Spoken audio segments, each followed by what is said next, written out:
When I was a young boy, I was very into Zelda games, more so Wind Waker and Twilight Princess, but the one Zelda game I always wanted to get my hands on was Legend of Zelda: The Minish Cap. When I saw this cover in a Walmart and saw that Capcom themselves made the game, I thought, I don't know who that is, but I was already hooked. It's the Link from Wind Waker, but on a Game Boy Advance, a system that we already have, I said to my family. Then they reminded me I was getting Pokemon Heart Gold and that we were poor, so I totally forgot about Minish Cap. Until I discovered early 2010s YouTube.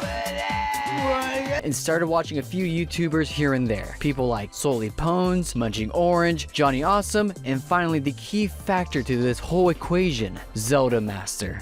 Zelda Master, for those who don't know who he is, obviously though, by his username, makes Zelda content, more specifically, Zelda walkthroughs. This appealed to my 9-year-old self at the time, and I would watch all his Zelda playthroughs and hoping one day I could play them, like a boy wishing on a star. So then it happened. Zelda Master in 2014 uploaded the first video of his Minish Cap, and that's when I knew I needed to play Minish Cap. So much so that I just now played Minish Cap in 2021. Holy shit! Now I'm here to tell you what I thought of the game. I'm just gonna let it all out and tell you guys that it was pretty good. Like, not mind-numbing out of this world, but a fun experience. I wouldn't even say it's the best 2D Zelda game, but I will say that Minish Cap did not disappoint me at all.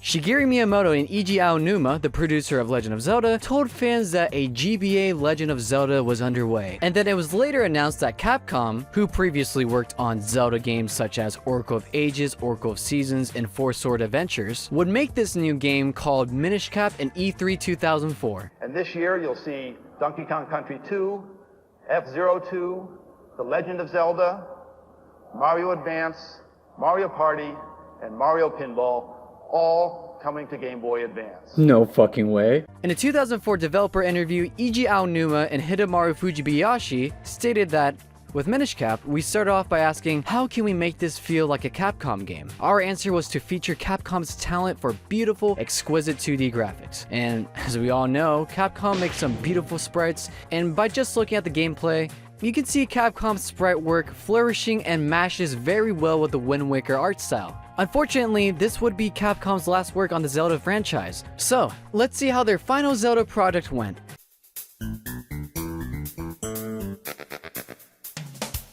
Firstly, I did not play Minish Cap on a Game Boy Advance. I do own one, but I actually played it by buying it on the Wii U store. And I gotta say, playing the game on the Wii U gamepad and Pro Controller felt amazingly smooth. So I can't really say anything about how it feels on the original platform, but I've played Pokemon and Sonic Advance on the GBA, and they felt pretty clean on there, so I'm assuming it plays well on there too. The story is nothing special, except Link and Zelda get to know each other and act very cute in the town festival. Do you think is wrong? That Deku shrub is throwing nuts in my face. But instead of Ganon being the main villain, Capcom decided to make a character that really suits the Toon Link aesthetic. His name is Vaati, and technically he's from Four Swords Adventures, but whatever. Anyways, Vaati turned Zelda into stone, so we gotta go to Minish Woods to seek help, and that is where Zonk encounters Camp Lazlo, the companion of this game. My only complaint about Ezlo is that unlike other companions, he does not talk enough. When you first meet Ezlo, he nags on Link to slow down like an old man because he is one, and then he just says fuck it and lays on Link's head, which I think is a fun way to have Link have his iconic little green hat. But after this interaction, he kind of just regressed to your typical companion in a Zelda game, so that's a bit lame. But with Ezlo around, Link gains the new power to become a small Reddit boy, and this is where I think Minish Cap really shines. It's just fun to travel around small places in this game. It's like playing that Toy Story level in Kingdom Hearts 3 or, I don't know, Katamari Damacy.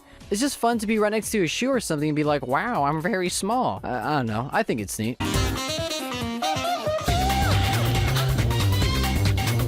The first dungeon and the ice dungeon are all in Tiny Link form, and that's just a fun time, let me tell you. And speaking of the dungeons, they were really fun to transverse throughout. I think the first one was my favorite because it made me feel the least dumb, because boy, let me tell you how many times where I sat in a room and just said to myself, fuck it, and looked up the solution on YouTube. That's actually kind of a good thing, because in most Zelda games, I walk into a room and immediately know how to solve it by, I don't know, jumping on the dumb top thing that you got earlier in the dungeon. And speaking of items, this game adds new weapons to Link's arsenal.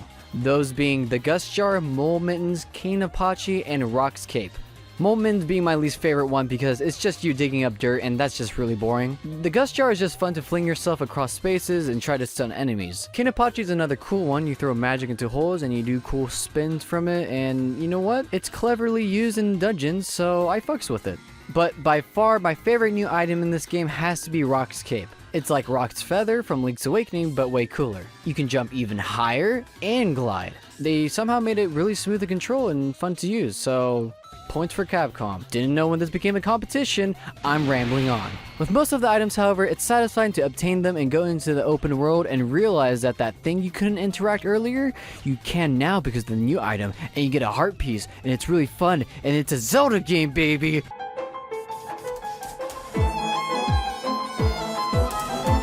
Fuck Kinstones is what I would say if I tried to 100% this game. From my many experiences of playing a Zelda game, I have concluded that trying to collect everything in a Zelda game, for me at least, makes a bad experience. So I'm glad I had this same mindset when coming into this game, because may Lord have mercy if I had tried to get all the heart pieces. Some of these heart pieces are not hard to find. You know, you get a new item and go back to places where you could not access before, and boom, you'll find a lot of heart pieces like this. But then there's this kinstone mechanic where you get multiple pieces and colors of a kinstone in which you talk to people with a question mark over their heads and then match a piece that connects with their piece. By doing this, something cool happens, like an enemy appears, a box appears, triggering an event that leads you to something cool.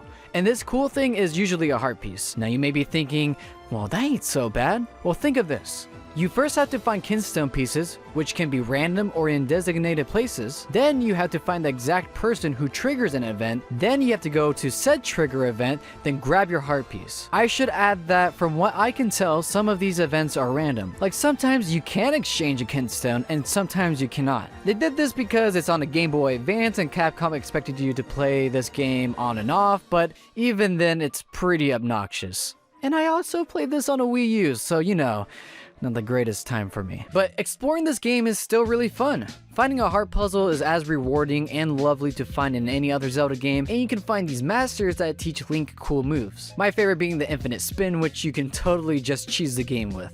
Speaking of Link's techniques in this game, he has this like 4-sword predecessor thing going on where you can control up to 3 other Links. And the puzzles that the developers came up with for this mechanic is just out of this world. Like, I couldn't solve any of them by myself. I always had to look them up, and that might be annoying, but no other Zelda games really made me do that.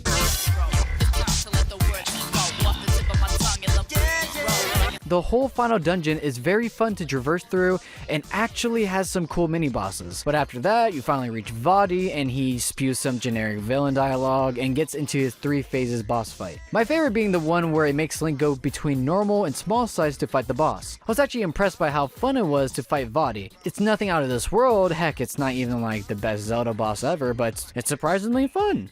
So we defeat Vaati and get Zelda back, blah blah blah, Ezla says goodbye and leaves, then the credits roll. It's a Zelda game, you know, Link always shits on the final boss, so yeah. It's truly a out of...